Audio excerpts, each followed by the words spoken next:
Welcome back to the LCS, where Cloud9 and 100 Thieves are currently locked in battle. 2 games for Cloud9, 1 for 100 Thieves is all they need to book their ticket to the LCS Finals tomorrow against Team Liquid. So for Cloud9, it's going to have to happen here on blue side. And that's where the question lies, Raz. We talked about the success they found on red just now. What of that success can they retain here in game number 4? Yeah, I'm expecting them to just zero in on the bot lane because so far the success from 100 Thieves has just come from Closer and FBI. And so far that Affilio's first ban means you ain't gonna see it for the rest of the series. It's out of the way, it's not even a question. It's not a response to anything that 100 Thieves is banning. I said Varus is a first pick, I think is a really good option. Let's see if Cloud9 goes towards it. I also like the Renekton ban by C9 because we were talking about, hey, you know, this did look pretty good for 100 Thieves, that snowball topside. So I like the fact that C9, even in a win, is like, that was gonna be a problem if bot lane didn't maybe get that crazy. All right, we like the Renekton ban, but Kaizen, this does leave open the Braum. Understanding that it's normally gone later into the draft and was banned in the second phase of bans in the last game, you have to wonder this time around whether or not 100 Thieves will take that note and say, let's just get it earlier on in the draft. Yeah, and I think it's debatable, right? Because there's also Leona who's available. True. And Leona gives them a lot more proactivity in the early game. And if this is going to trend toward being a more proactive early game oriented series, which I do think it's going to be, with C9 looking for a team fight oriented comp with the Orianna, I think it actually makes sense to look for either side of that and say, hey, we're actually okay with the Leona. We don't need to prioritize Braum on the first pick. And I love, this is the first time that Closer's gonna get the Viego. And so while that Orianna priority has flown up the charts, it comes at a cost. That this is something that I think was identified early on in the series. Can't give this to Closer. Now you're saying, well, maybe we have to. And you saw them take as long as they could because there was a big conversation between Reaper and Abadaga there about what he wanted to pick into the first pick Ori. Yeah, and we might just see a response in Braum from Cloud9's side. In the end of the day, like, if you're going Ryze and Viego, really short-range composition, especially with the Viego trying to dive into you. With the Syndra ban, you fully knew that it was going to be a Ryze pickup from 100 Thieves. They tend to blind it pretty frequently. So Cloud9 is trying to just get the Orianna out of the way, counterpick the rest. Yeah, both very comfortable picks, though, for 100 Thieves when it comes to the Viego and the Ryze. And in all honesty, wasn't crazy impressed by Abadaga's performance on the Orianna through the initial game of the series. And so happy to see him make the swap, but it's the Lee Sin followed by that Gangplank for Cloud9 in response. I love the Gangplank from C9, even if you're going to blind pick it, because you know someday's not going to counter it. He hasn't shown us an Aurelia. I don't know if he has a pick like Cho'Gath available, but I haven't seen any evidence of it. And this is a pick that allows Fudge to consistently have impact from top lane. And no matter what, he's going to be a threat coming into a later game. And also, if 100 Thieves is going to pick Varus and Ryze into that, they have now immobile carries who have to deal with a GPL consistently. Yeah, exactly. And so, like, this is just a great call out from C9 because in the past, it was either being picked up at third on red side just so they can ultimately ban the Aurelia or the Jace that makes it difficult for the GP. But this case, they just know what 100 Thieves is going to do. They're still going to have top lane on 4-5 though. Yeah, so this is what's interesting because you have the mismatch situation between the AD carries and the top lanes. And will some C9 ban the Gnar and the Ornn, which are probably the 2 most expected someday counter picks into it, while 100 Thieves pinches that AD carry pool? We talked about how good Sven was on the Varus, even in the losses. You can see 100 Thieves kind of respecting that with the takeaway, and then also banning out some of those matchups that he might have struggled in if it was going to get into volatile all-in bot lane with Kalista and stuff. One problem I'll see from 100 Thieves, I think they're forced to actually have a side lane threat like Jace. Because right now they have Ryze, teamfight, into just exceptional range from C9 in the Orianna GP. I think it's really difficult from 100 Thieves to follow up anything that Viego tries to go for. It's just going to make it for a difficult team fight. So I would love to see someday on something different that puts him on side lane. He's not going to have his picks like the Gnar or Renekton or the Jace. Woo. So it is going to be a tough one. He might just default to Ornn. I think he will. Yeah, and I like them taking Leona here because I think if you were to give the Leona over to C9, now you're in a situation where you have Oriel, you have Lee Sin going in, and you have GPL dropping down on your head. So I think this makes a lot more sense, and it also gives them proactive options early game if they want to look for having Huhi leave the lane and look for skirmishes mid. I think it also works with the Braum ban because you don't want to play Braum, this short-range comp, into their long-range comp with that much disengage. As you heard Raz talking about, Ryze, Viego, all kind of going in. If you play that into Braum, you're gonna have a bad time. So that worked in 2 angles, you know, supporting your own bot lane pick while denying a team comp situation. Ash going the other way this time around. What do we make of that? No Tristana with it available. Yeah, I think it's probably the right choice because you're trying to, in my mind, play towards topside early, and then when you hit 6, then try and funnel plays towards Ven. So I think the utility bot side is going to be incredibly helpful in team fights where you don't necessarily have that team fight, point and click engage. I know Closer and Blabber have had exceptional Lee Sin kicks, but this one makes it easier. And I think, you'd look at Jhin as a potential other option that we have seen Ven play, but you're expecting the Ornn pick. And you do not want to be picking Jhin into Ornn and dealing with Ornn Leona, but maybe that wasn't the case. Lock it in. It's a different look. Lock it in. Yes! Go. Let's go someday. Okay, for someday to say it's like, I am off Ornn duty. I am going to look for the 1v1 with First Camille. Camille of the split for Someday. So we have not seen this out of him, and this is a lot of eggs in the basket. It's what we wanted to see, though, out of 100 Thieves on red side, an actual hard carry top lane counter pick. I mean, where did it all start for 100 Thieves? It started with Someday. We went all the way back to 2017 when he joined the league, hops on to 100 Thieves, goes to their first ever finals appearance with them. Unfortunately, falls just short, has been searching for that title ever since. He locks in a big carry pick like Camille here in game 4. And it's an incredibly important game. Sure, this will send you straight to the finals, but it also gives your team a different look, confidence. If you can succeed off this strategy, it's something now Team Liquid sitting, final boss in the finals, looking at this saying, hey, can we ban out Someday? Can we play around him? And now this 100 Thieves saying, we trust Someday. We're going to put our eggs in the Someday basket. We can send Ryze up there. We can send Leona up there. It's a different look. It's a lot of trust. Well, game 3 was officially the bloodiest game in the history of the LCS postseason. The second bloodiest game all time in the LCS, and I'm just hoping we get a few more kills here in game number 4. It's Cloud9 looking to put 2 together. It's 100 Thieves looking to wrap it up. One more time, let's send it back to Flowers and friends to get us onto the Rift. Hell yeah, I'm Flowers. These are my friends, and we're back for game We're the friends, number 4. Hell yeah. Well, here we go. This one, I hope, will bring us all the action and all the excitement of that last game. I don't know if we're going to have quite as many kills, but hey, a man can dream. And a reminder to all y'all out there, join the conversation and show your support using hashtag 6thChampion to have your comments featured on broadcast. You can be a part of the show, see your own words pop up there at the bottom part of the screen, and join in on all the fun here as we might have a we're gonna have a wraparound. level 1. Does he skill E already? He probably shouldn't have anything skilled. There you go. Has the E, hook shot away. And this is something that I think will be a really interesting talking point. The desk was obviously excited about it, talking about how this is different with Someday on the Camille. And we were all talking about the same thing. Isaac, I know you were expecting an Ornn. Perks has to flash to try to get away here, slowed by the Rune Prison, but it's more like a Rune slap on the wrist. Doesn't actually lock him down. That's 2 games in a row. Man has no flash, level 1, just going to play without it. Last time he got first blood. This time it actually sucks more because he can't actually recall, so he does spend a charge of his corrupting potion and doesn't have time to go back to base. But yeah, I'm really interested in seeing how Someday actually plays this out because he hasn't played it at all in summer. He did play it 2 times in spring, so he has some experience within this year, but it hasn't traditionally been his style to be like the true carry, 400 Thieves. He's been with him a long time, and often he is more of a secondary win condition. And when you're playing this sort of style, 1-3-1, in a pretty volatile matchup up on that top side, it's a lot of pressure for him, but he didn't want to go back to the Ornn and just seed the lane. Plus, he had to start his hook shot because of the level 1 invade, so doesn't want to contest at all on the wave, gives it completely up to GP. Blabber's on a ward right now, and so they're going to be able to easily track this jungle pathing from the side of Cloud9, and Someday should be able to play accordingly. And here in mid lane, we've got Abadaga taking control of things early. Up in the top side, Fudge having the lane push for himself. Down in bottom lane, it's not looking like it did last time around. Without the Tristana Leona going in, forcing everything here at level 1, it's not the same amount of violence. Sven would jump in if he could, you know? Let's give him some credit. Benefit of the doubt there. Pressing my W, just arrows keep coming out. Why His ability sucks.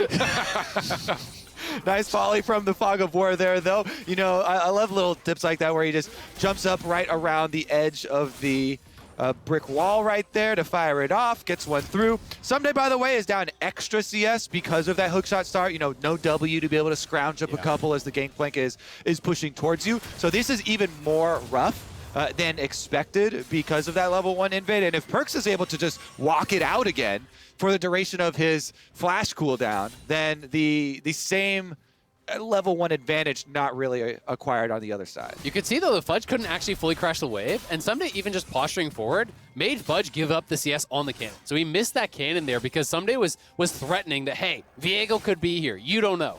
And they do know that both junglers started on bottom side. So currently, Viego on Crab, whereas Blabber has gone for the lane gank instead to cover for that push. You mentioned how important it is to crash it in, how important it is to get all the way to the turret. That's the cover there from Blabber. Meanwhile, Closer went right for the Scuttle Crab, so he's already at level 4, traversing down to Scuttle Crab number 2. Exactly. It's not just control over the top side Crab, it's control over the other as well. Feels great to have that nice little bit of extra golden experience early on, and it'll give Closer the edge he needs to be able to continue playing aggressively on this champion that we've seen him do that on so many times in the past. Absolutely. I mean, they got the flash off Perkz level 1, so mid is going to be shoved in. They had a pushing bot here with the Varus Leona, so you're going to get that bottom side scuttle for free. He plays quickly towards the top side while Blabber had to cover, and means he's going to grab that double scuttle here pretty early on. Now, here in bottom lane, Vulcan and Sven are finally getting the chance to bounce the wave back a little bit, so they'll finish shoving this one out. Doesn't look like anybody's going to get punished or ganked or anything here just quite yet. You can see Closer's back out onto the map after his first shot, picking up the Sheen. Very, very effective for Viego's ability spamming style, and that means Vulcan and Sven are going to back themselves away a little bit, take their first recall as our junglers are going for their second clears. Yeah, Closer's very happy right now. Dream opening clear for him with the double scuttles. Big buy. Control ward for the extra vision, too, to keep track of this playmaker. Someday, meanwhile, trying to push his wave in on the other side and gets a decent amount of harassment on the way out. Barrel minigame is always pretty fun. You know, Camille with the auto attack reset has a pretty nice extra leverage to be able to throw at 2 in a lot of those times. Yeah, absolutely. And it's so important actually winning out on those, because not only is it about preventing the damage, it's about preventing the passive reset from GP. The trial by fire is really critical in these scrappy matchups. So the timing on that is so important. I mean, if you expect the auto reset to come in from Camille, you can just do an insta-Q as soon as you drop it, and then he hits it to 1 HP, you Q it. But it's all about the mind games and trying to get a read on what your opponent wants to do. 100 Thieves, though, moving towards the top side, but Cloud9 has members in the area. Yeah, 100 Thieves has committed a little bit here. They have Huhi and Abadaga both rotating over with Closer, but they don't want to stick around because Cloud9 has sent some men of their own to stop this play. And the main thing there is mid lane push. So Abadaga kind of hovering up, but he doesn't want to give up that mid wave because Perkz pushes it all the way to tower, so cannon wave in means they have to pull their resources out. Everybody backs off. They let the Gromp go. Not willing to fight and die over it. Not willing to sacrifice mid waves for that Gromp. I would say you got to pick your battles, but last game showed you really don't. You don't. You can have every battle you That's want. been disproven. That's old knowledge here. Well, the old knowledge, we'll see. We'll see how well they decide to use that here in this one. Vulcan finally making his way back down to the bottom lane.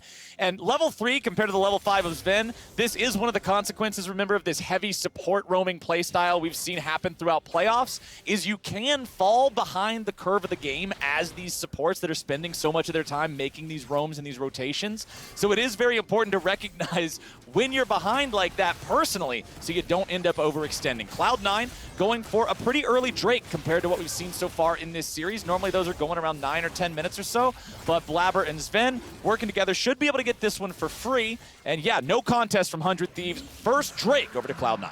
One of the things I always find really interesting about the support roam metagame is the fact that it's incredibly difficult to track experience on the enemy support. You don't know how much experience they've been in for range, other lanes. How much have they been in for their own lane? And sometimes, as a result, you see surprising level 6s. People hit level 6 on a minion mid-fight when the enemy wasn't expecting it, and that really can change.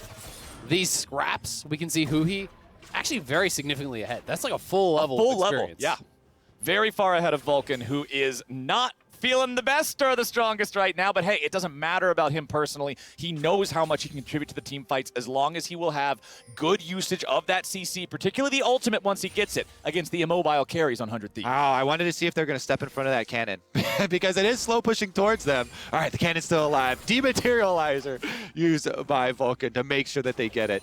And again, the positioning is key here because you know the wave is slow pushing towards you, so you don't want to overexpose yourself to an all-in engage like that, especially since you are at that experience deficit and your jungler showing themselves moving up towards mid-jungle duo here to get an invade off on the Raptors. Okay, so Abadaga has his blue buff already in the mid lane. You can see Perks has not been handed the Cloud9 blue buff yet, so his mana is a bit more taxed. Closer makes his way over here just to guarantee that the wave crashes into the turret to allow Abadaga to roam and not have to deal with that frozen situation.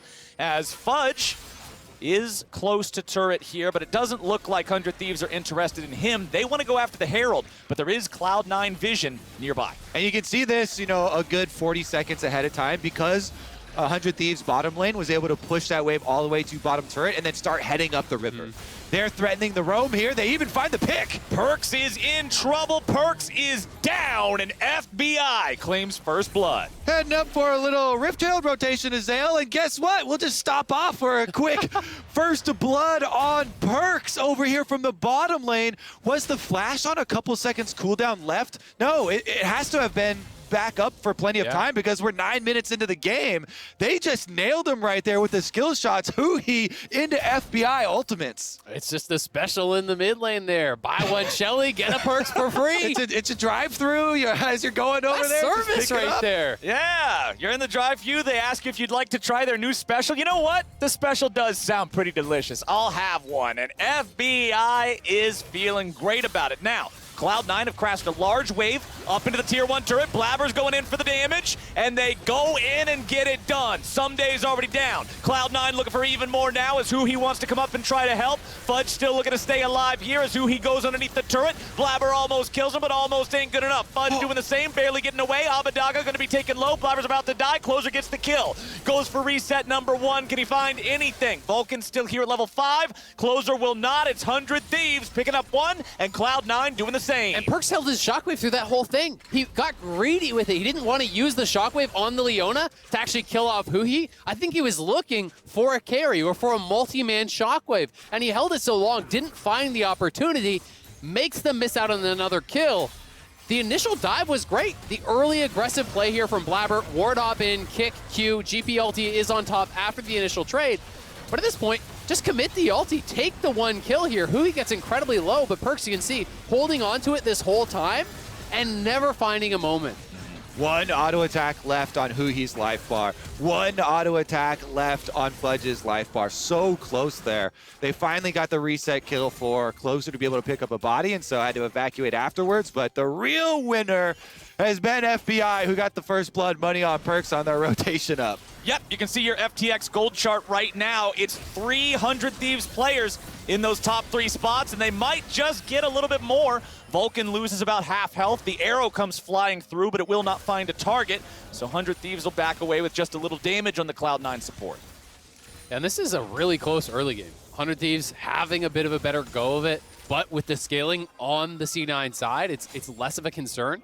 And I'm more particularly concerned actually about the top lane matchup for 100 Thieves. I do think it's a pretty big deal that Camille is being held down this much. We'll be able to pick up some farm at your tower there, but you know, you have got to be fighting from a point of power if you want to be able to be involved in team fights whatsoever as Camille.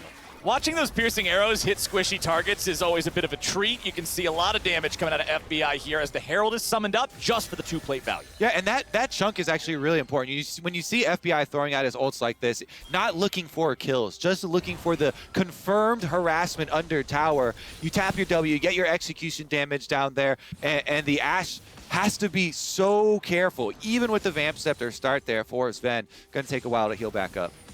Now, we've still got ourselves a gold lead in the favor of 100 Thieves, and now this will be the first game in this series where the first two Drakes do not go to the same team. Vulcan forced to flash over the wall to stay safe. 100 Thieves has the support around the objective, and they'll take it without a fight. Again, that's adding on to this bottom pressure that we're talking about. When you throw that combo out for FBI, chunking Ashe down to 50%, pushing the wave in, then Huhi threatens over here on Nautilus because Sven is still hurt from the earlier harassment. Ooh. That earns them the objective, the Dragon. Blabber's behind him, and he just warded Tribrush. That may give him a false sense of safety here. Didn't spot him as he went over the wall to the Krugs, and if he shows up behind Someday, if somebody uses hookshot aggressive, he could be in trouble. Someday has flash as well, too, so does have quite a few outs. Now he's got the squad. As well as some He's teammates. also got his buddies. That is the biggest escape tool available.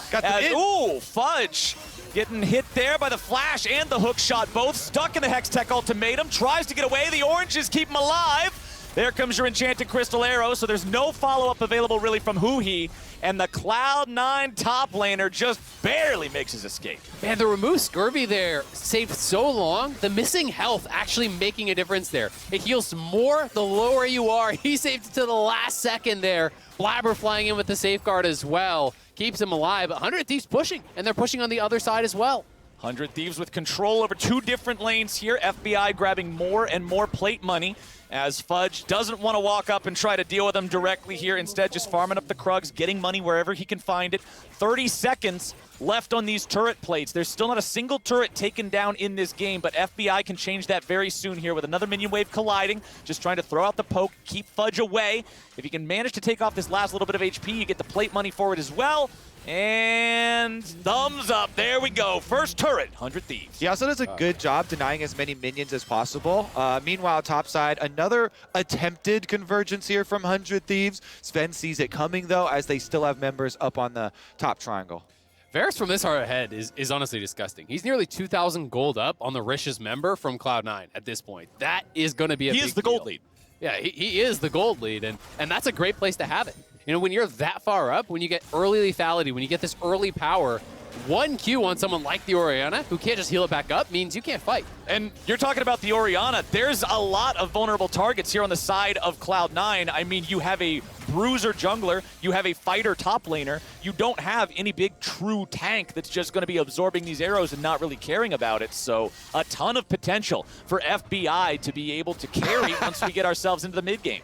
Even says, someday back off that minion wave. I'm coming through. FBI, I am the gold leader. I'm also the mid-minion wave. Rotating him over, best position to have those arrows firing out from. And they still have been camping topside here with support jungle, attempting for these pass-through plays onto the Ashe, trying to take advantage of Sven, but unable to actually find one and make it connect this time around.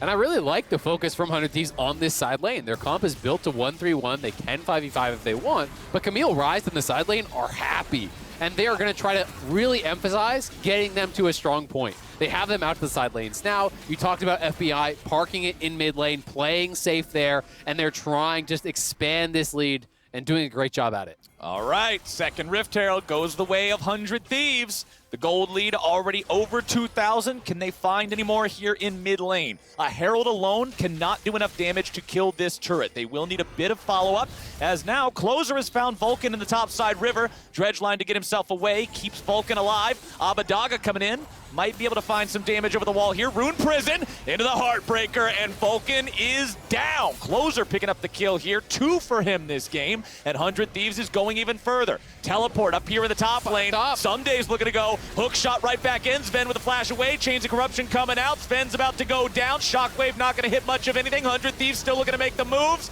Everybody's falling apart, and Cloud9's got no way out. 100 Thieves just bulldoze them. That could be the straw that breaks the camel's back. 4K FTX gold advantage here, 16 minutes in, and they're going for more. Should get the tier 2 potentially here as well. 100 Thieves massively ahead at match point. Vulcan just walking up to that black mist. The disrespect that they are showing Closer's Viego, I feel like needs to be punished like this. Oh, yeah. And he now is off to the races. This man is so rich. He just walks up, so easy W stun from him onto Vulcan. They chase him through. His Conqueror is fully stacked, so he wants to continue the fight, even with the Q on him. And Abadaga sets him up for the perfect execution. All he requires is a little bit of CC. Now, with the Nautilus body, they can go for the tower dive. Pops off that Ripped Herald as well. And the last minion alive there someday with the TP in on it.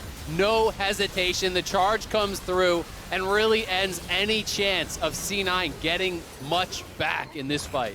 Lot of difference in the contribution from mid laners there as well. Abadaga providing the rune prison that set up Closer to get the first kill. Meanwhile, Perks' shockwave was a total airball, not really getting a lot done to stop the play. 100 Thieves now command greater than a 5,000 gold lead. They will take the next Drake as well, so nobody's really close to a soul here. And 17.5 minutes in, things look dire for Cloud9. And I talked about how the Camille disadvantage could be impactful. Who cares when your mid laner is up 2,000, when your bot laner is up 3,000 gold? That is where they want that gold. FBI and Abadaga so far ahead of their counterparts. And when you have your Serpent's Fang plus your extra serrated Dirk, that is a ridiculous amount of lethality for Varus to have right now in the mid game. Serpent's Fang currently, in the current state of it, gives the most flat lethality, and then adding the extra little bit, these arrows from FBI will just murder people. And speaking of that murder, look at Vulcan's health bar nearly completely removed, and they force him to flash away. Now it makes it so easy for 100 Thieves to gain resources off the entire map. They 4-person push over into the jungle, trying to counter jungle, steal away, and even look for kills. Closer is unafraid of anyone. He's ready to go in. There's a reason he's so good on the Viego. He just has no fear on this champion that you've got to be a psycho to really succeed on, to really conclude the best way to go about these team fights, and that's what he's doing. Exactly. He goes in there, he goes aggressive, he finds the resets. And who he was trying to find an aggressive move of his own, knowing that they had no one to match Fudge on the bot side. So Fudge is able to take back a tower, get a little something for Cloud9, who has got to slow down this game because 100 Thieves are running away with it. And they're running away with Cloud9's chances at making it to the finals tomorrow. 100 Thieves having a very nice game number 4 here, looking to keep the pressure going. We're just about at 20 minutes into the game, so another big team fight win, if it happens here in the next minute or two, could be an early Baron if 100 Thieves succeed in the way they do underneath the Tier 1 turret in the top lane the last time around. Cloud9 have to find some sort of a way to stabilize because it just feels like everything is under 100 Thieves' control. It is. Even their own jungle. Blue buff being taken away as you speak, Captain Flowers. The lead up to the Baron that's about to arrive has been laid out with a red carpet of red wards. They have all-seeing eyes here through the jungle. Cloud9 are pressured so heavily at this point. And you mentioned how early in the game it is for this Baron, but even being able to bait in through the jungle into these Varus arrows that are constantly thrown out, you have to go down the checklist and think about how easy it is for 100 Thieves to turn off of Baron.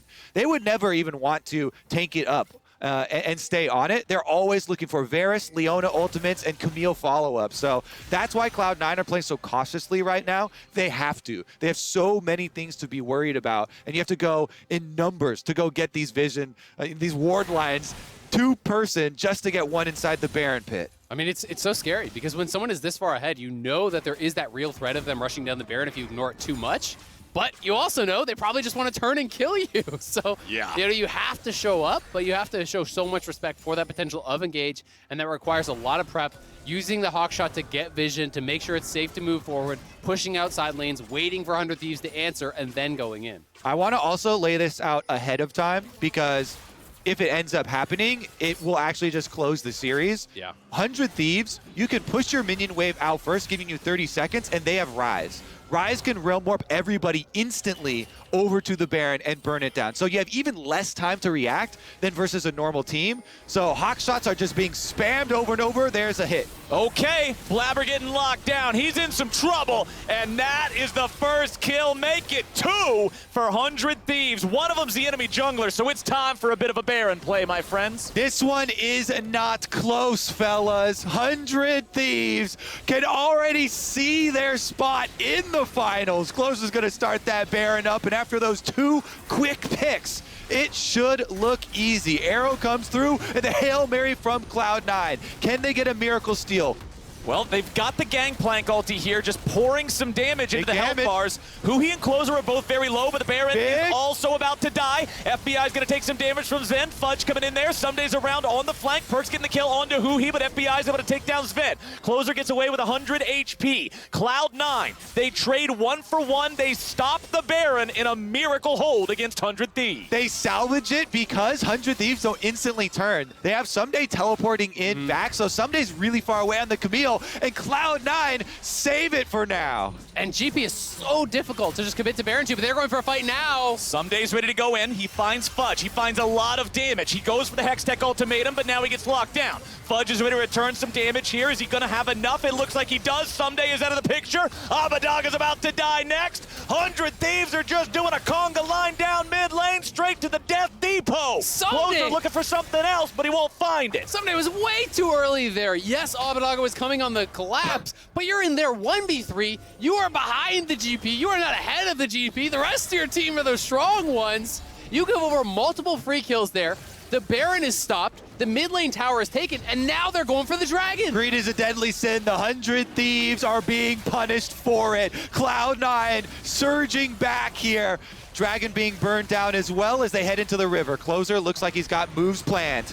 Okay, Closer jumps in, finds a bit of damage onto Vulcan, then uses his ulti defensively to get away. Yes, you had the backup damage from FBI, but if Closer kept going in there, he was a dead man. We got our Drakes all tied up. We got Cloud9 trying to fight back. And it feels like it's going to be all about Fudge for Cloud9. The GP ulti stopping 100 Thieves at the Baron, then getting the double kill there around mid lane. He is so fed. Look at the items compared to Someday. He's an entire Sterix up. What is the price of back-to-back blunders? Well, it's 2,000 gold and a dragon, my friends. That's what just happened off the 100 Thieves Baron turn. And then this. Someday going for the 1v3 because they've got Ryze coming up. Minimap, you could see Abadaga had teleported in, but it just started too early. And Someday getting hit by that initial hook. Vulcan is the one that deserves a lot of credit for pulling him back in. When he had gone in on Gangplank, Vulcan hits the hook. That's why they're able to get that kill. Abadaga had teleported very deep into the red buff quadrant of the jungle, but wasn't able to get there in time. And those are 2 force errors there from 100 Thieves. I mean, it's such a costly error because not only are you giving over the gold, giving over the mid lane tower, you stop the snowball to soul, you buy more time for Cloud9 to catch up to complete items here that they desperately need. Very important point here for Cloud9. 24, 25 minutes into this game, 100 Thieves was running away with it. But I'm so glad that we don't just get to see a quick stomp. Nothing against 100 Thieves, but after last weekend, after 2 back-to-back best-of-5s going the distance, I want to see more of it here in our final 2 series of this summer. Cloud9, you can see the items are starting to look scary. You already talked about Gangplank, but as soon as the Sterix is done on Lee Sin, that'll be a huge power spike for Blabber for trying to make some of these plays that can bring Cloud9 further back to an even game state. I mean, really, if you can keep Varus out of the fight, it's getting pretty even, right? The difference right now is just Varus and Ashe, and it's easier said than done to keep the Varus out of the fight. Yeah, but if you can find skirmishes or 2v2s on other sides of the map, like you can get advantages. The enormous edge that Fudge has over Someday is going to be critical in this game. Muramana transformed. Lethality is in for FBI, so yes, those arrows definitely hurt. Oh, but over the wall, they're going in after Vulcan here yet again. Blabber could be the target now. Perks losing half HP, but a bunch coming right back into Huhi. First kill goes on to Blabber. FBI's the one to claim it. Can't keep the Varus out of the fight that easily as Abadaga and Closer both backing away. 100 Thieves took some damage, but they got the only kill there in the fight. one of the things is, with all of the damage that 100 Thieves have and all the possibilities here, it is fairly costly to start up and not be able to finish Baron attempts. So yes, they did take out the enemy jungler, but they were chunked down in the process, and so they have to heal up first. They then are able to transition into the Baron and see if they can burn it down quick enough. 5,000 health and counting. ulti. No GP ulti, no jungler. This is 100 Thieves Baron that Cloud9 can say nothing about. And it's huge for the tempo and the pace of this game. That is massive for them. We'll see how much they can get in the side lanes. If they want to go towards the 1-3-1 with this Baron, try to extend the gold lead, knock down some more of these towers. They're in a good position to do it. Just a little bump in the road in the last 5 minutes there for 100 Thieves. Right back on trap. They grab the steering wheel. Course corrected here. With Baron buff, it's so much easier to play this split push. You've got Ryze. Abbedagge is extremely strong for them. Even though he had to use Realm Warp there, does have his teleport available, and they can transition over to the side lane right after. It's crazy to think that we're this far in. It's nearly a 5K gold lead, and that's literally just the difference between FBI and Sven. Yeah. The difference is insane. You know, it's about 4.4K.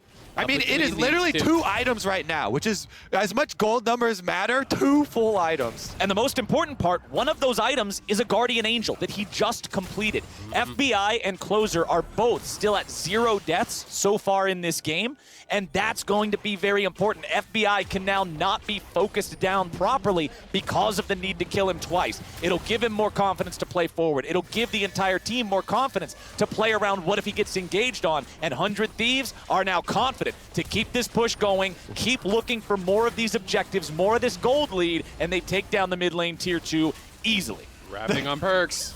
Perks could be in some trouble, but instead it's back in mid lane. FBI gets caught, Abbedagge gets caught. Both of the carries from 100 Thieves have been caught. Gangplank ulti comes down to stop the escape route. Sven flashes forward, puts an arrow in his chest. A double kill for the Cloud9 AD carry. Guess you don't have to keep the Varus out of the fight if the Varus is the one dead right at the beginning of it. They go straight at the gold lead, Cloud9. They get some bounties off the table, and they can push up to the dragon. Man, off of that, Sven, 2.2K in his pockets to spend. He just got paid off of that fight. Sven is nearly going to have a full item completed. They are going to move to Soul Point, and Perks escape on the other side of the map in the 1v2. Another bump in the road, baby, and this is a What big the hell one. kind of a road is this? This road is garbage. They haven't fixed the potholes in this thing in years. Where are my taxes going? All right. Cloud9 are still finding ways to hold on. We got to see the setup for that again, because that one is going to be majorly costly. Last time around, the price was 2,000 gold and a dragon. This one is very close. So perfect arrow there from Sven, nails FBI, then gets kicked in by Blabber, and it's both carries, 2-for-1 deal, plus the Guardian Angel that Flowers had been pointing out. So whenever you get a kill on one of these fed carries that has a Guardian Angel, not only are you getting this big gold bounty, not only are you taking down this carry, but so much of the worth of that item is in the revive, and it won't be there for the ensuing fight. Absolutely. And FBI, he thought he had the sidestep there, but didn't quite get it. And he's punished so heavily as Blabber's behind him on the wraparound there. And Cloud9 are getting closer and closer to the point in the game where they can truly contest in just the straight-up 5v5s. They have a powerful comp. As Perks approaches level 16, Fudge is already there, and Perks is working towards his death cap. To me, that's kind of like my item checkpoint that I think Cloud9 want to hit, and then they're going to be ready to go. Even if you are down a bit, with 16 on Orianna, 16 on GP, if you hit those ultis correctly. And the other thing I'm looking at, this next 3.5 minutes, very important for 100 Thieves, because if Cloud9 get themselves that Ocean Soul, we know that on average a soul adds about 1,000 gold worth of value to every player, so 5,000 gold to the team. There's the whole advantage right there. Even if you just only have one death between now and then, if it's right before the Drake and you lose that, that soul could be huge. Especially when most of the gold is on a poke Varus. All of a sudden, your poke doesn't really matter anymore. Who gets hit with the arrow first? These Varus arrows, yeah, those ones are painful, but the Ashe arrows, you die within that stun. So, tale of 2 AD carries, tale of 2 skill shots. And guess what? The Baron, 1 minute 48 seconds left on the timer. Still full map control for 100 Thieves, so they can continue to push these side waves. They can continue to starve Cloud9 of vision, but it doesn't matter. If Cloud9 are able to hit that engage and arrow straight down the lane and follow it up with the Nautilus hook, they can fight their way back into this game, back into this series. They're on soul point, as you say, so the rewards for the first couple blunders from 100 Thieves have been big, but the rewards, if they make another one, will be huge. All right, it's still a Rift owned by 100 Thieves, though, as they will keep Cloud9 forced back on the steps of their own base. They will continue laying down these lines of control wards to keep Cloud9 afraid. Enchanted Crystal Arrows fired off somewhere, but not near enough to any 100 Thieves health bars to really be a problem. Fudge going for a little bit of damage here with the barrels. Leona ulti only gets a slow. No hard CC here.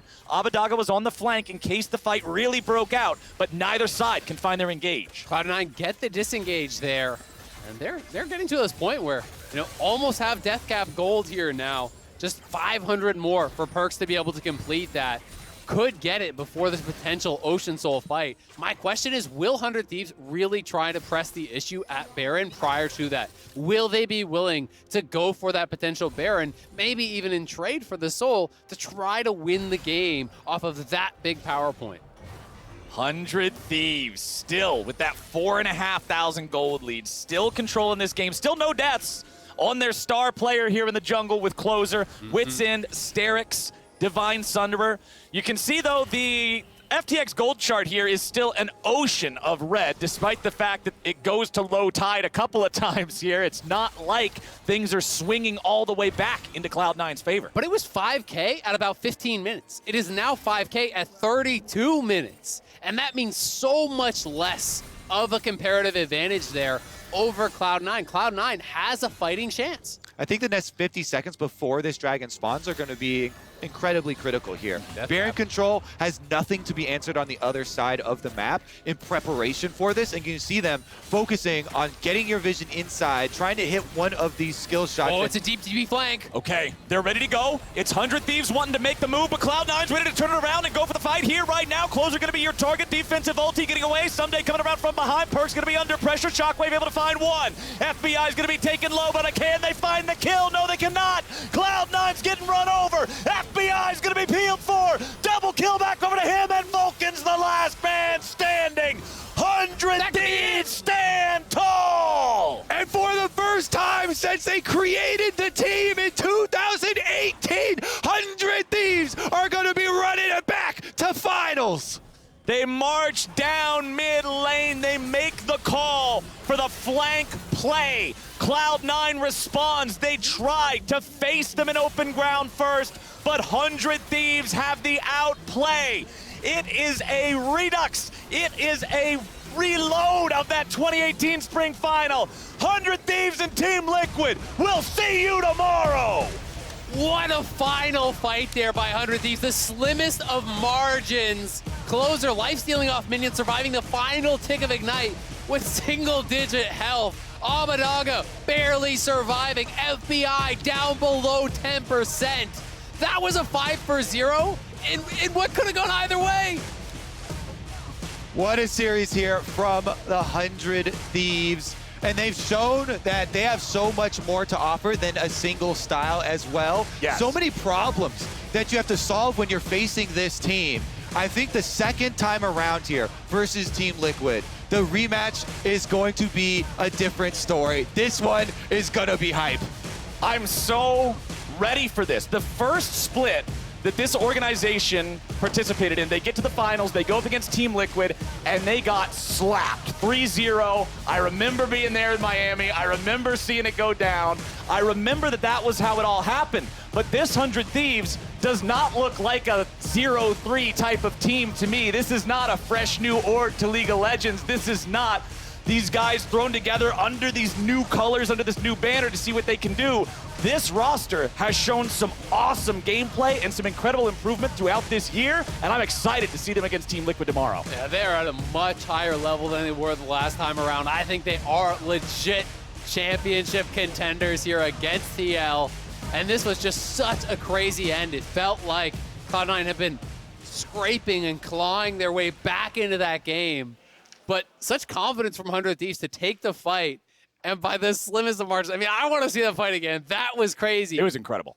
Closer's healing off the minions, fighting for his life against every ranged minion auto attack that's coming against him. He survives. No kill on the side there for Cloud9. Oh, here we go again. So critical. Here's the deep teleport. Yeah, so they go on to Closer initially, and he's barely able to get out of there. On the retreat, look at his health. Look at who he's health. Look at the health bars here. The Shockwave catching FBI. Fudge flashes in, but cannot finish him off as they all turn immediately onto him. Then Blabber, who he is blocking for FBI there to absorb the Q, and he survives as well. And Abataga, yeah, just kills off Sven right as he's about to go down, uses the Zonias. Really clean stuff, and you don't have to go as far back as 2018. Just go right back to Team Liquid, sending 100 Thieves into the losers bracket of this tournament. They want revenge right now. That one was a close one. This one as well. That whole team fight, man. League of Legends is a game where the smallest things can make the biggest difference, and I feel like we just got to see a whole handful of that in this final fight between Cloud9 and 100 Thieves. And it's not like this was a stomp or anything either. I mean, these games were very close for a very long time. And I think the fact that 100 Thieves was able to prevail in clutch moments like the Baron fight in game number 1 really shows how scary they can be. But now it's time for us to join the Tigress on stage with the notorious, the victorious FBI for a Verizon post-game interview. Thank you, Captain Flowers. With a victory against Cloud9, 100 Thieves are one step closer towards proving that they're more than a hoodie org, at least according to his aspirations. FBI, what does it mean to you to now find yourself on the brink of your first ever LCS championship? I would say it honestly means the world to me to be in the final, coming from a smaller region and just the journey it took to get here. I feel like, yeah, it means a lot, and I really wish there was a crowd, but yeah, it is what it is. Yeah. I know a lot of people are aligned with you in that. Speaking of the journey, just here in playoffs, even during your last series against Team Liquid, Reaper talked about the fact that there were a bit of nerves and timid play going into it. How are you feeling coming into this matchup against Cloud9 compared to that last one? I would say I felt the same. I felt confident, honestly, versus both Team Liquid and Cloud9, but I think in our series, I just really heavily underperformed, I would say. I think for sure we would have beaten Team Liquid if I had shown up that day. Because honestly, I was a bit of a bot in that series, and the top side was smurfing really hard, so I hope we can make it up tomorrow. Well, in terms of your play here today, which was very strong, C9 didn't make it easy, though, in this 3-1 victory. What is it about 100 Thieves that are able to pull out these wins in games where the lead isn't always in your favor? I would say, honestly, it comes down a lot to draft. I think in the second game, we had a really late-game teamfight-oriented draft, and we kind of just turtled up, and I would say they had a pretty annoying comp to verse. It was like outrange and just kind of messing with us, but I think we just turned up really well and we pulled it out in the late game. These are both teams that really enjoy the team fighting, that's for sure. Going a bit deeper into the comparison between Team Liquid and Cloud9, both of these bot lanes alongside yours are considered some of the strongest in the league. With Vulcan and Core JJ often leaning into that roaming style, how do you compare laning against both of these bot lanes? Yeah, there isn't much laning to be had in bot lane these days, but I would say that Cloud9's bot lane played really well today, honestly, in lane. In every game except the last one, I would say, they actually outlaned us, and I mean, I got shit on pretty hard in the third game, so yeah, hats off to them. Even with that being said, though, it seems like you have a lot of confidence going into the rest of your play for this season. You're facing the rematch against Team Liquid. How are you all feeling about the opportunity to go and clinch that victory and a title? It feels pretty nice. I think Team Liquid has been getting a bit too cocky. They are a really good team, and I think Alfari is a really good player, but it's going to feel really nice to shut him up tomorrow because he's just being really cocky. We do love to see a little bit of the cockiness from the audience perspective, though. Are there any words from you and the rest of the team that you have been sharing with one another to get each other jazzed up? Who's the voice that is keeping you all united emotionally? I think Closer. I think he does a really good job of bringing the team together and being like the kind of hype man, so yeah, I would say Closer. Well, props to Closer and all of you here today, and thank you again for joining me for this interview. Well, with that matchup against Cloud9, the skies are clear and the heist is complete. We're kicking it to a break, but on the other side, we'll continue breaking things down on the State Farm Analyst Desk. See you there.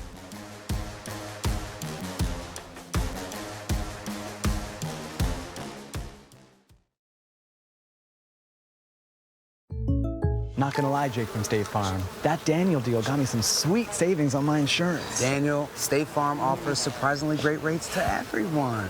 Sure you do. Tell you what, I'm not supposed to do this, but I'll let you try the chunk, honey. Oh, I'm good. Here's the deal. Great rates, kinda our thing. You wanna meet the queen? I'm not dressed for that. When you want the real deal, like a good neighbor, State Farm is there.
Welcome back to the LCS and the State Farm Analyst Desk, where for the first time since 2018, 100 Thieves is going back to the finals to re-challenge Hundo Team Thundo. Liquid. Hundo Thundo, baby! Taking it to Team Liquid here, trying to get revenge for what happened to them 3 years ago. And they just dispatched of Cloud9 in pretty awesome fashion. But I will say, and I will reiterate what Azael said at the end of this game, the margin by which that team fight was won, while I realize it was a 5-0 ace, slivers of health across the board. But a dub's a dub. A dub is a dub! Scored the dub. Right? And I think, before this, we were talking about closer on the Lee Sin, and we were talking about the Xin Zhao Lee Sin trade. We forgot about Viego, and evidently Cloud9 did too. You know it, and he popped the hell off. Yes, he did. I mean, what a stellar performance out of him, but the whole of 100 Thieves, I think, in this final game. I mean, bringing out crazy things like the Someday Camille. You mentioned it, Raz. It's going to start to make Team Liquid think a little bit about the series they have ahead of them tomorrow. A little bit. I think, first of all, I like this draft from Cloud9. It forced them to play a style that was different, and I think that Someday didn't play all too well on the Camille, but well enough to support the other side of the map, right? Yeah. Because in the end of the day, he was still being played away from, and he was still being able to be incredibly useful in the later game team fights. So it will make Team Liquid think about it. And I think that looking at the player that you mentioned, Closer, insanely well played. They collapsed around him, played around him, and he looked like a king. Yeah, I think whenever he gets the Viego pick, there's an opportunity for him to solo win the game. And this was kind of the play that did it. Finding the pick off on the Nautilus, having the Rift Herald to drop as well, which will finish off the turret while you're diving to make sure you're not stuck under a turret the whole time, and then being able to just get a massive goal lead off this. It was hard fought, you know, for 100 Thieves. It was not like the game ended here. There were a number of mistakes they made, and C9 had good punishes. But, you know, overall, once you have a player who can just blow the game open like that, it becomes a lot easier to win a series. Yeah, and I think the thing that's confidence inspiring if you're a 100 Thieves fan is we saw a multitude of looks from them this series. We saw them draft hyper-scaling late game team 5v5 team fight, and we saw them this game decide, hey, we're gonna be really proactive, and we're actually gonna put Someday on something that's far more proactive, far more aggressive than the Ornn. So I think definitely, as you noted, Raz, the Camille didn't look great, and he fell really behind. But 100 Thieves was able to win from multiple positions, playing multiple styles. Sure, but this in so many ways was the story of 100 Thieves in the summer, right? Was their creativity, was the fact that week one, Karma until you ban it, Kali till you ban it. I'm bringing you all the way back to the beginning of Summer Split, but this is now carrying through to the best of fives, the fact that they are able to reach a little deeper into each of their pools, that Cloud9 might forget, oh yeah, Viego, you know, there is that extra champion in that guy's pool that we have to be concerned with. They're creative, and that's something that Team Liquid will definitely have to deal with when they get into the draft.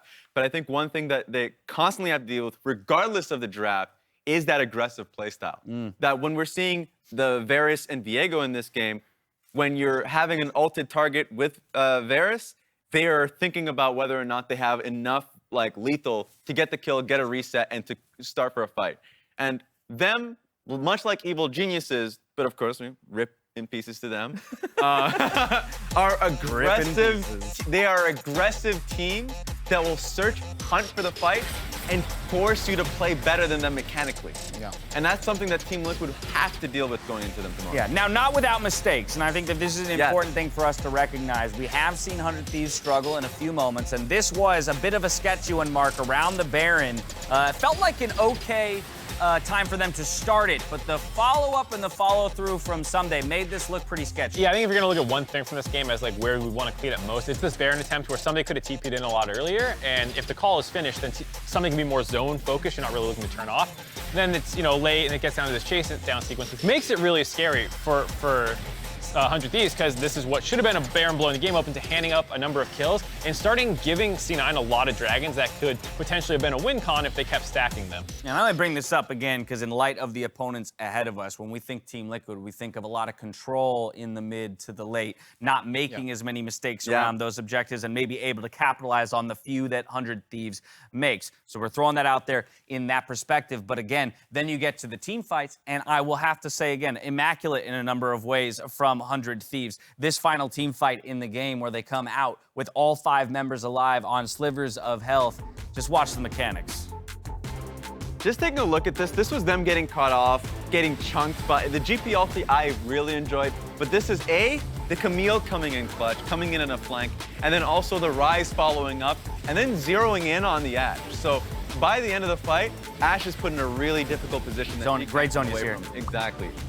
And I gotta say, the Camille you talked about, Someday hugging the turret and waiting for the TP to finish by the Rise to insta-stun him coming in was huge, and keeping FBI alive, because he got really low there a number of times, and I think 100 Thieves know who their carry is in a lot of situations and know like, hey, we want to keep this guy alive. So really good job by them keeping FBI up through the fight while also fighting a fight on the other side of the front. Hold on, you used to call FBI the carry? He's the carry. Is he though? He's the carry. Closer might have something to say about that in this series. I don't know. I mean, the damage numbers probably go the way of FBI. Closer's the king, right? The Kral, but you have the carry. The carry. Oh, okay. The king. You got to carry the king. That is. Okay. Well, all right. Command, and then you got the command. Well, while FBI does the carrying, then it's Closer who picks up player of the series. What a performance out of him in these games. Again, just making the jungle meta between these two players his own, really dictating it. Yeah, and normally when you see these score lines, like if you look at game 2 scoreline, 0-4-8, you're like, okay, that doesn't look that crazy. But when you consider the circumstances he was in, when he was in a situation where he's the only form of engage for the team, and he has to find ways to get into fights as Lee Sin and turn the game around versus a triple Ocean Soul team. Yeah. You Still have to can't give this believe that guy they player did of the that. series. That's just wild. It's wild. And it kind of goes to show how much confidence they have in their team fighting. Closer, once again, like if he's on Lee Sin, if he's on Diana, he wasn't on this series. They made sure of it. They banned it away from him. Like, he just has a champion pool that it feels like it's just too much to count. And Cloud9 gave him the Viego, and he let Team Liquid know that's a mistake you can't do. Yeah, Santorin's going to have his work cut out for him. Of course, that matchup in particular is very interesting to me, and we'll dive into that in just a bit. But just to put a capper on this series as a whole, when we take a look at this 100 Thieves roster, I think a lot of the expectation that we have built up for a number of the individuals on the team over the split finally did get fulfilled in a way today, because it's been a tumultuous one for them. We can't ignore that fact that they were a #1 team that kind of fell from grace there in the middle of the season, and a number of us discounted them. Most people calling EG as the prospective winners of their best of 5. Even today, some co-streamers, some big dummies, said Cloud9 was going to win. It's a 3-0, yeah. Who would have Didn't turn out that way. I don't understand that reference at all. Oh, okay. Anyway, so with 100 Thieves has been interesting, right? Because they came out of the gate and they were playing Karma's Udyr, and they're like, is this just a Karma team? Yeah. And then they started winning on other stuff. They were like, okay, they're actually really, really good early game, but they have issues mid game. Then they start to falter. Then people started to say, oh, they just had a good meta read, right? And then they came into playoffs as one of the top seeds, but not favorited to win the whole thing by anyone.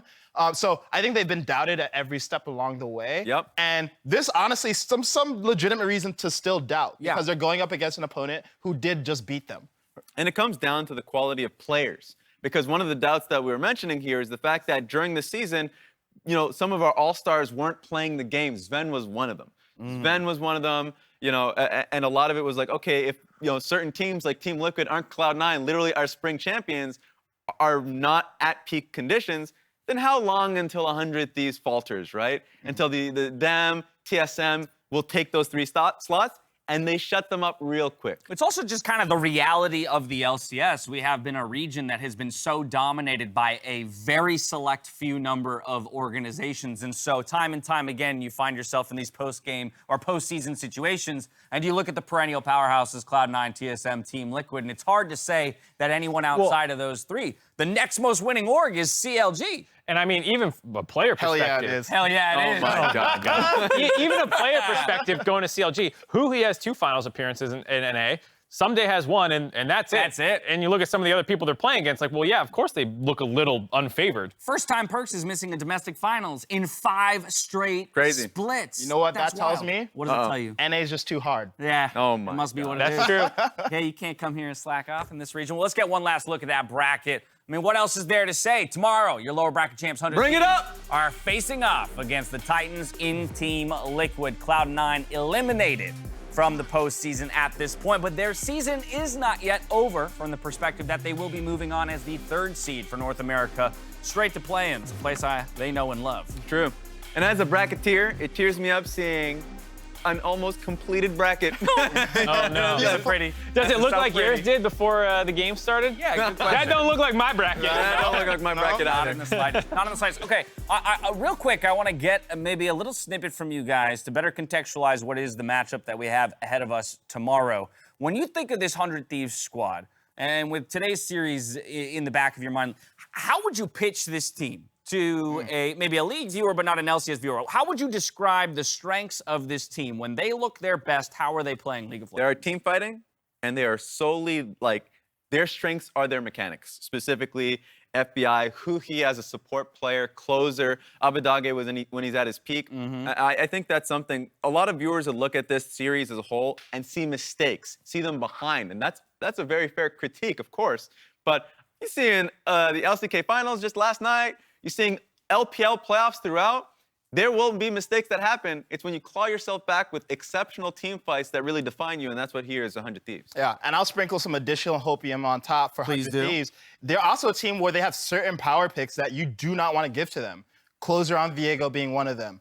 FBI on Aphelios being another of them, right? And even Braum for Huhi, was a huge deciding factor in this series. So I think there are power points that TL needs to respect going into the series tomorrow. Same question, but the TL side of things. now. Alfari, baby! Okay. And just the entire playstyle around top carry. It's a great top meta right now to be the best player on the Rift. And he has the tools to support him in Santorin being an incredible jungler. He came back at just the right time. Core JJ is the best roaming support in the league as well. And so he has a lot of tools to back him up while having the perfect champion pool for the meta. And the rest of the team's no slouch either. Like, I don't want to make, just pretend Tactical doesn't exist. It isn't the second best AD carry in the league. Jensen's stepped up too. Yeah. I would say a good strength for Team Liquid, when they have a lead, they ain't following with it. No. They are not giving it away. No, but it also is, this makes me so happy that the final 3 teams we had in our postseason were the ones that they were, because at least if 100 Thieves is going to end up being crowned our new LCS champions, I feel like they will have been pushed in 2 very uniquely different ways to get there because of the differences between a team like Cloud9 and Team Liquid in the way that they play. So 100 Thieves will have had to overcome all obstacles and really prove to all of us that they are the best team in the region. True. I think some of the best teams in the world aren't flexible. I remember, just historically, right? I remember way back, Azubu Blaze were they were known as the one-trick warhorse. But the issue is, it's how you adapt to different playstyles that, as you said, are going to be thrown at you. Yeah. Exactly. So in this series, in the series of the past, hey, if the enemy team has a strong, a weak top lane and they play towards bot side, great. If they have a strong top side and we need to be able to handle that, I think it's their adaptation to other teams that really make 100 Thieves. And to that point, going up against TL, 100 Thieves can play the weak side pretty well with the GPs and the Orns and whatnot. It's just, you're probably not going to do that into Alfari and get away unscathed. We saw that was 100 Thieves' game plan last time, was the full scaling kind of approach that they did a couple games here. And Team Liquid was able to largely handle that. So I do think that there's some adaptations that we're going to want to see from 100 Thieves, a couple new wrinkles to get more early game oriented in that series than what we saw here against Cloud9. Yeah, and I think when we think about 100 Thieves, we think flexibility in draft. Over the course of the split, we saw them picking, being one of the first teams to really innovate in their bot lane support picks and their AD carry Good old picks. Santa Tom Kench. Exactly, and we saw them also, there's an option to play Mage's bottom, which has not really happened. Ziggs has sort of fallen off in priority. I don't think he was getting banned this series. So there are still options in the champion pool for 100 Thieves that I don't think have come to the surface quite yet. Well, at the end of the day, domestic League of Legends is coming to a close this weekend. Tomorrow, the Mad Lions are looking to defend their LEC title versus 7-time champions Fnatic, who have pulled off an insane run in the lower bracket to get there and challenge them. The action, of course, starts at 8 a.m. Pacific time, but if you're an early bird, you can catch the LEC warm-up pre-show, which starts at 2 a.m. Pacific time. I will be dead asleep, and I'll catch up on that another time. It continues until the opening ceremony. But the next chapter in North American legacy will be written tomorrow in this very arena. Our heroes of yesterday gave us incredible legacies, but their day is done. Tomorrow, we find the new gods of North America. FBI and Tactical facing off for the throne of the next great AD carry. Santorin rising again at just the right moment. Closer coming into his own. Who will claw their way to the top and claim the title of LCS champions?